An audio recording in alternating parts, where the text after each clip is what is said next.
আসসালামু আলাইকুম ওরহমতুল্লাহ বারাকাত। এইচএসসি 2027 ব্যাচ তোমাদের বেশ কিছু কলেজে ইতিমধ্যেই কিন্তু ইয়ার চেঞ্জ পরীক্ষার ডেট হয়ে গেছে। আমার মনে হয় কিছু কলেজে অলরেডি হচ্ছে রুটিন দিয়ে দিচ্ছে মনে হয়। যাই হোক, অনেক জায়গায় আসলে ইয়ার চেঞ্জ পরীক্ষা এখন ডেট না দিলেও অতি শীঘ্রই হবে। তো যেভাবেই হোক আমাদের কিন্তু ইয়ারসেন্স পরীক্ষাটা আসলে খুব ভালো করাটা অনেক গুরুত্বপূর্ণ। এখন থেকে আমরা চেষ্টা করব ভালো একটা প্রিপারেশন নেওয়ার, যাতে আমাদের হচ্ছে এটা আমরা এমন ভাবে পড়ব, উচ্চতর গণিত প্রথম পত্র এমন ভাবে আমরা রিভিশন দিয়ে যাব যাতে আমাদের একদম বোর্ড পরীক্ষার জন্য আমরা রিভিশন দিয়ে যাচ্ছি। এইভাবে আমরা পড়ে যাওয়ার চেষ্টা করব, এবং এটা কোনোভাবেই এ প্লাস মিস করা যাবে না। এটা হচ্ছে ম্যাক্সিমাম স্টুডেন্ট এই সাবজেক্টটা যেভাবে নেয় সেটা হচ্ছে অপশনাল। আর অপশনাল সাবজেক্টে প্লাস পাওয়া কিন্তু মানে রেজাল্টটাকে আরো এক ধাপ আগায় নিয়ে যাওয়া। রেজাল্ট যেটা হবে আমাদের ওইটাকে আরো এক ধাপ আগায় নিয়ে যাওয়ার জন্য এই সাবজেক্টটা কিন্তু আমাদের অনেক কাজ করে। সেক্ষেত্রে আমরা এটার মধ্যে আমরা এ প্লাস একদমই মিস করার চেষ্টা করব না। ইয়ার চেঞ্জ পরীক্ষা আমাদের এখানে আসলে আমাদের বোর্ড পরীক্ষা মতো যে সম্পূর্ণ বই সিলেবাসে থাকে বিষয়টা এমন না। তবে যার যে অধ্যায় থাক, আমি দেখি যে এখানে আমার সর্বমোট অধ্যায় হচ্ছে 10টা। এই 10টার মধ্যে যেমন শুরুর দিকে কিছু অধ্যায় এগুলো আমাদের থাকে না। ইয়ারসেন্স পরীক্ষায় এটা থাকেই না বললেই চলে। আমাদের থাকতে পারে হচ্ছে অন্তরীকরণ, যোগজীকরণ, ক্যালকুলাস থেকে এই দুইটা অধ্যায় থাকবে। মানে আমি 9-10 বললাম, 9-10 থাকবে। এরপর হচ্ছে আমাদের 8 থাকবে। এরপর হচ্ছে 2 থাকবে, 5 থাকবে। আরো একটা অধ্যায় থাকতে পারে 4, 5। এই অধ্যায়গুলোই থাকবে, এবং এগুলো ছাড়া আমাদের দ্বিতীয় পত্র থেকে আরো 2-1টা অধ্যায় থাকতে পারে। মানে আমি মনে করি আর কি, যেহেতু সম্পূর্ণ বই পরীক্ষা হয় না, বা আমাদের সিলেবাসে এই অধ্যায়গুলো থাকতে পারে, এগুলা বাদ দিয়েও এগুলো বাদ দিয়েও আমাদের 2-1টা অধ্যায় এরকম থাকতে পারে। সেটা হচ্ছে আমাদের দ্বিতীয় পত্র থেকে, যেমন একদম শুরুর দিকে আমাদের অধ্যায় 1, 2, 3 বড় 4 পর্যন্ত থাকতে পারে।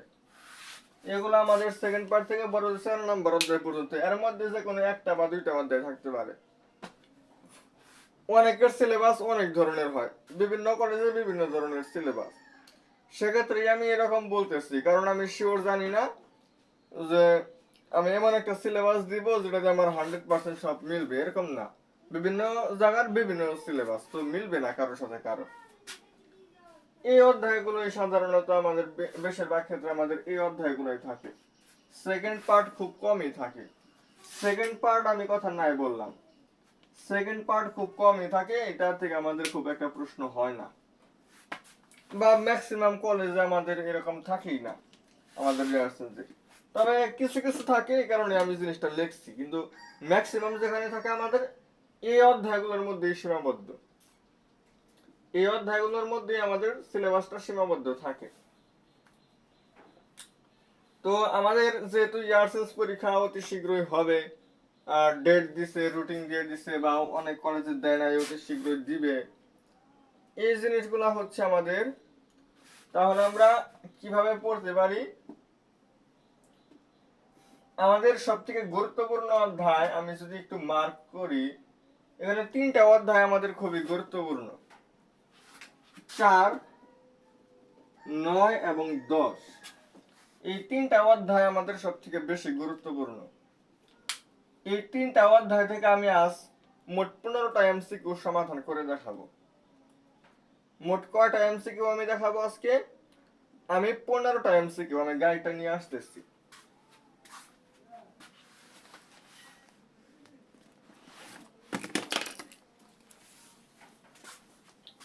আজকে এমন 15টা এমসিকিউ দেখাবো যেগুলো আসলে আপনারা নতুন কিছু পাবেন এখান থেকে, এবং যেখানে আর কি ভুল করার অনেক সম্ভাবনা থাকে এরকম। তো আমি আরো একটা কথা বলি, আমি এখন কিছু এমসিকিউ সমাধান করাবো, এবং আমার কিছু সৃজনশীল এগুলো আসলে সমাধান করা এখানে সম্ভব না।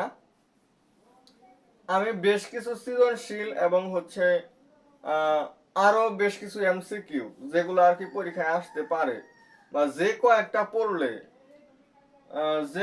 পড়লে আমাদের প্রশ্ন খুব কমন পড়তে পারে। যেমন আমাদের বিন্যাস সমাবেশও কিন্তু মোটামুটি গুরুত্বপূর্ণ আছে। আর ভেক্টর তো আমরা ফিজিক্সেই পড়ছি, তাই না? ফাংশনের লেখচিত্রটা একটু বাদ দেন এটা। তো আমি এই 3টা অধ্যায় দেখাবো, 4, 9 এবং 10। আমি কিছু এমসিকিউ সমাধান করাই দিব। আর হচ্ছে আমাদের টেলিগ্রাম চ্যানেলের লিংক দেওয়া থাকবে, আপনারা টেলিগ্রাম চ্যানেলে অ্যাড হবেন। টেলিগ্রাম চ্যানেলে হচ্ছে আমি সম্পূর্ণ সাজেশনটা দিয়ে দিব, এবং আমি যে কয়টা প্রশ্ন দিব সবগুলো প্রশ্ন এবং উত্তর সহ ওইখানে দেওয়ার চেষ্টা করব। তো ওইটা ফলো করলে আপনারা অবশ্যই আপনাদের ইয়ার শেষ পরীক্ষায় A+ তুলতে সক্ষম হবে। প্রশ্নটা মানে সাজেশনটা আমি এমন ভাবে দিব, জাস্ট ওইটা ফলো করলে ওই এমসিকিউ গুলা আমি ব্যাখ্যা সহ সমাধান দিলাম, সৃজনশীলগুলো আমি একদম সহজ একটা সলিউশন দিলাম। ওইটা দেখলে আপনারা অবশ্যই বুঝতে পারবেন, এবং আপনারা অবশ্যই A+ তুলতে পারবেন। তো আমি 4 নম্বর অধ্যায়ের 1 নম্বর এমসিকিউতে যাব।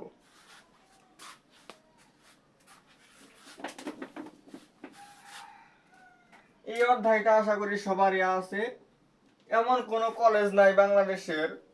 আমি এতটুকু বলতে পারি যে আমি যে 3টা অধ্যায় দেখাবো আজকে, এই 3টা অধ্যায় সবার আছে, প্রত্যেকের সিলেবাসে এই 3টা অধ্যায় আছে। তো আমি এমসিকিউ দেখাবো, কিছু গুরুত্বপূর্ণ এমসিকিউ দেখায় দিই।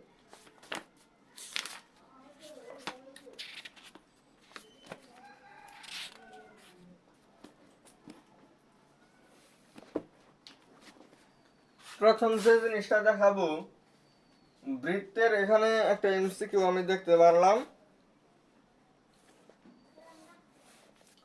বৃত্তের যে সমীকরণটা সেটা হচ্ছে x² + y² + 2gx + 2fy + c = 0। এটা হচ্ছে আমার বৃত্তের সেই আদর্শ সমীকরণ। এই সমীকরণটা থেকে আমরা আরো দুইটা জিনিস জানি, সেটা হচ্ছে কেন্দ্র যেটা হচ্ছে -g - f, আর ব্যাসার্ধ হচ্ছে এটা। এটা হচ্ছে আমার ব্যাসার্ধ, আর এটা হচ্ছে আমার কেন্দ্র। আচ্ছা দেখেন, আপনাদেরকে আমি একটা শর্টকাট দেখাই দিই আজকে। আমার x এর সাথে কারা আছে 2g, x এর সাথে 2g আছে না? এটাকে যদি আমি -2 দিয়ে যদি ভাগ করি, কিন্তু এখানে আমাদের শর্ত হচ্ছে আমার x² এর সাথে যে থাকবে, y² এর সাথে যে থাকবে, এই সহগগুলো তো সমান হইলেই আমাদের বৃত্ত হবে।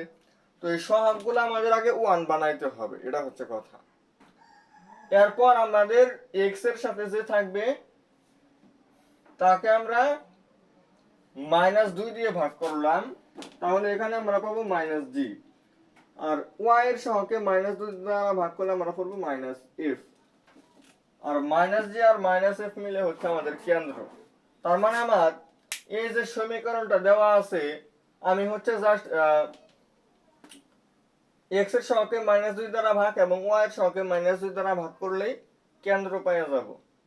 আর ব্যাসার্ধ হইতাছে আমাদের এই যে এখানে -g - f, এটা যে কথা g কে স্কয়ার করলে যা হবে -g কে স্কয়ার করলেও কিন্তু তাই হবে।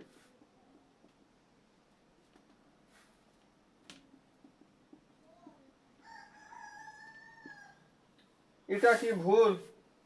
এটা কিন্তু ভুল হবে না, কারণ g কে স্কয়ার করলে যা -g কে স্কয়ার করলেও তাই হবে। তো ভুজ এবং কোটি দুইটার বর্গের সমষ্টি থেকে এই ধ্রুবক বাদ দিতে হবে, দিয়ে যেটা হবে ওইটাকে √, শেষ। এরপর আমরা এটা মনে রাখবো যে এক্স অক্ষের খণ্ডিত অংশ হইতাছে 2√g² - c, ওয়াই অক্ষের খণ্ডিত অংশ 2√f² - c। এই কয়েকটা কথা আমরা মনে রাখবো।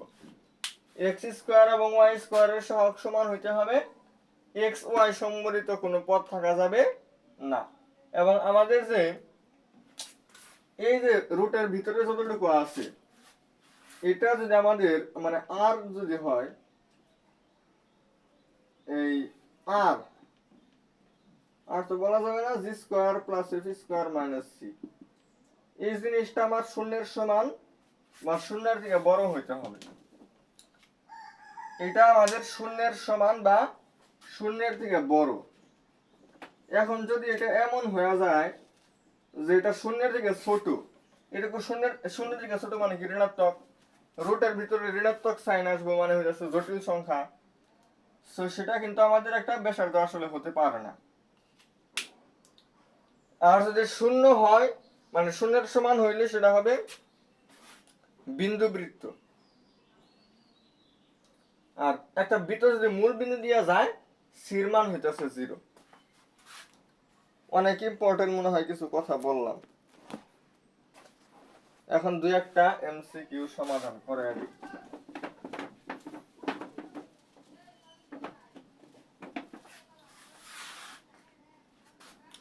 ইয়ারসেন্স পরীক্ষার পর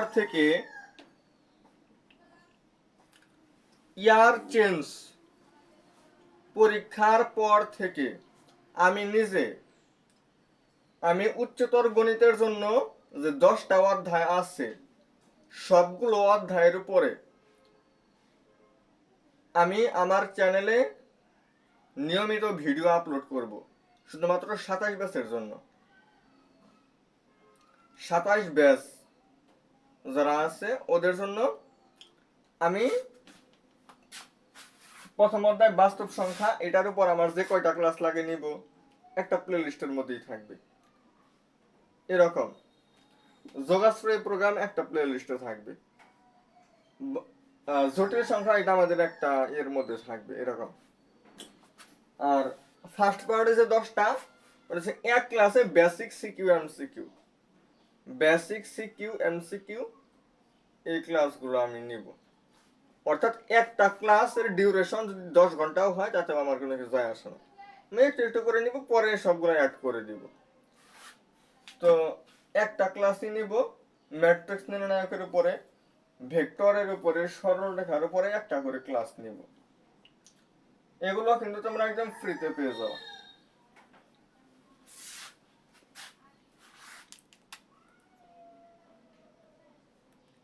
সেভেন ইন্টু x² + y²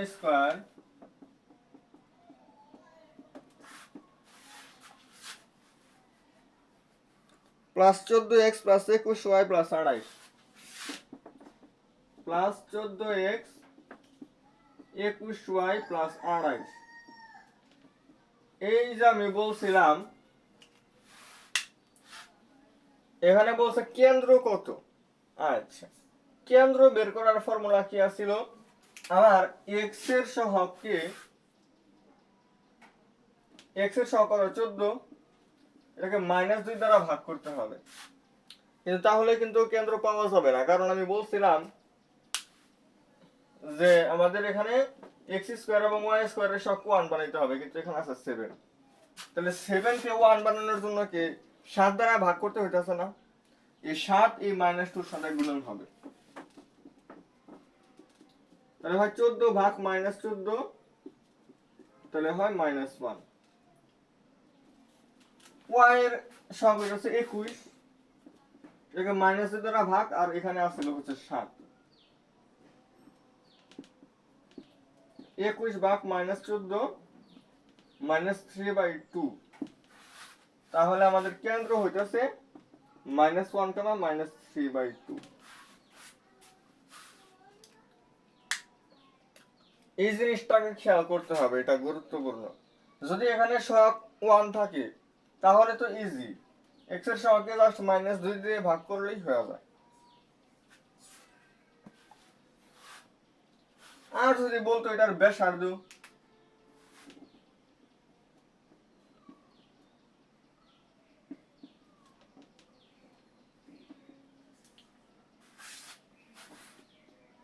9/4, এখানে থেকে কি ধ্রুবক বিয়োগ হবে না, ধ্রুবক হয়ে যাচ্ছে 28, বিয়োগ 28,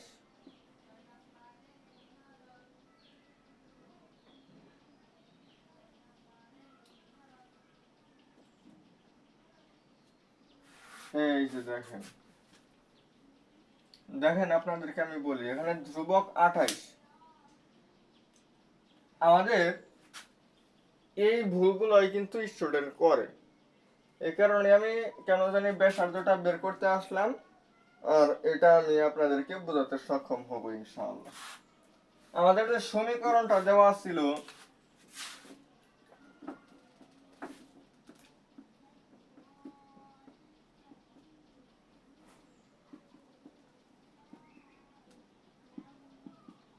এখানে যে আমার সি আছে, এই সি কখন, যখন হইতাছে এক্স স্কোয়ার এবং ওয়াই স্কোয়ারের সহগ হইতাছে আমাদের 1, তখন সি সমান কত, যেখানে 7, তাহলে এই 7 দ্বারা ভাগ করলে আমার এখানে আসে 4, মানে 1 যখন তখন এখানে হইতেছে 4, তাহলে আমাদের 4 বিয়োগ হবে।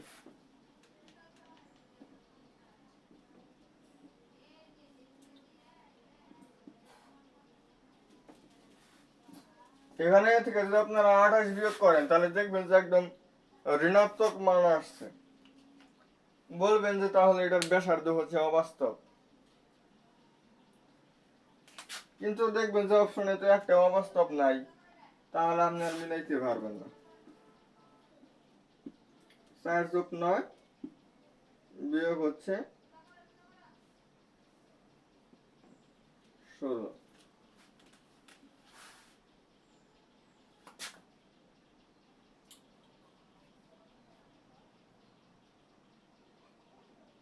আচ্ছা,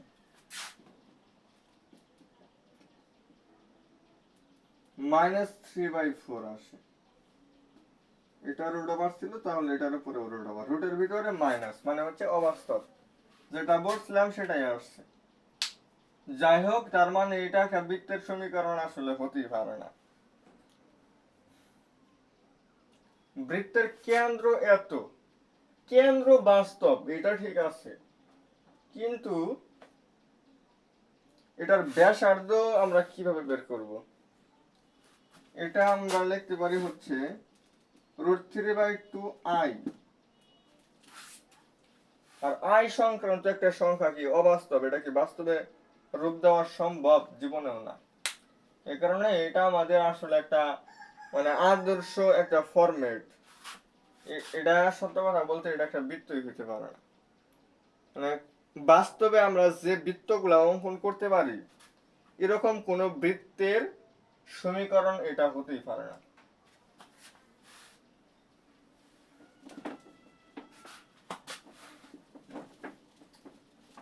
যদি ব্যাসার্ধ বের করতে বলে বা কেন্দ্র বের করতে বলে, বিশেষ করে ব্যাসার্ধের ক্ষেত্রে এরকম দেওয়া থাকবে না, ব্যাসার্ধ বলতে ওইরকম একটা বৃত্ত দেওয়া থাকবে, সেটার বৃত্ত ব্যাসার্ধ হইতেছে একটা বাস্তব।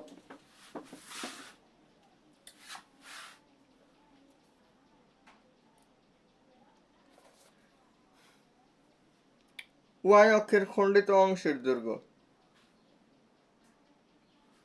x² + y²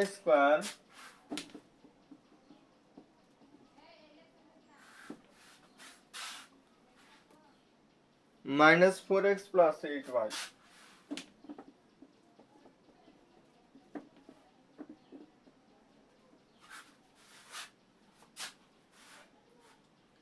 বলছে ওয়াই অক্ষের খণ্ডিত অংশ, তার মানে 2√f² - c।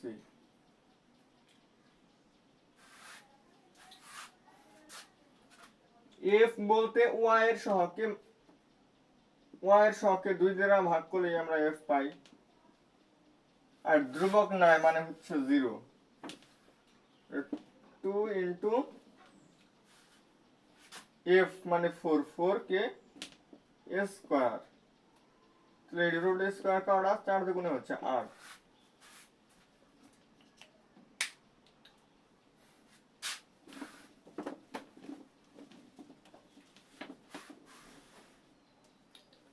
তো আমাদের এই প্রশ্নগুলো প্রত্যেকটাই অনেক গুরুত্বপূর্ণ। এই অধ্যায়গুলো বাদ দেওয়া যাবে না, এবং সব থেকে গুরুত্বপূর্ণ যে 3টা অধ্যায় আমি বলছি, এই 3টা অধ্যায় ভালো করে পড়তে হবে। অধ্যায়গুলো হচ্ছে আমাদের বৃত্ত অন্তরীকরণ এবং যোগজীকরণ। যে এমসিকিউ গুলা খুব গুরুত্বপূর্ণ। গুরুত্বপূর্ণ বলতে আমার যে কয়টা টাইপ আছে, প্রত্যেকটা টাইপ থেকে আমি একটা করে প্রশ্ন উত্তর দিই। ওই কয়েকটা প্রশ্ন ধরেন যে সব মিলে 1 থেকে 150 এমসিকিউ হইল। এই 150 এমসিকিউ সমাধান করলে প্রত্যেকটা টাইপ থেকে প্রশ্ন কি অনুশীলন করা কমপ্লিট। এক্সট্রা করে যদি আপনি বাসায় থেকে হচ্ছে আরো কিছু এমসিকিউ প্র্যাকটিস করেন, ওটা আপনার ইচ্ছা, না করলেও অসুবিধা নাই। তো এমসিকিউ কভার হয়ে যাবে, এবং প্রত্যেকটা অধ্যায় থেকে মাত্র 5টা করে সৃজনশীল দিব। এই 5টা সৃজনশীল হইতাছে আপনারা টেলিগ্রাম চ্যানেলে পেয়ে যাবেন। তো ওইখানে অবশ্যই টেলিগ্রাম চ্যানেলের লিংক আমি ডেসক্রিপশনে দিয়ে দিব। ওইখান থেকে আপনারা টেলিগ্রামে অ্যাড হবেন। টেলিগ্রামে অ্যাড হলে ওইখানে সাজেশন পাবেন। ওইখানে যে এমসিকিউ সিকিউ গুলো দিব ওইগুলো প্র্যাকটিস করবেন, তাহলেই 100% কাভার। তো আজকের সাজেশন ভিডিওটি এ পর্যন্ত থাকবে। আসসালামু আলাইকুম ওয়া রাহমাতুল্লাহি ওয়া বারাকাতুহু।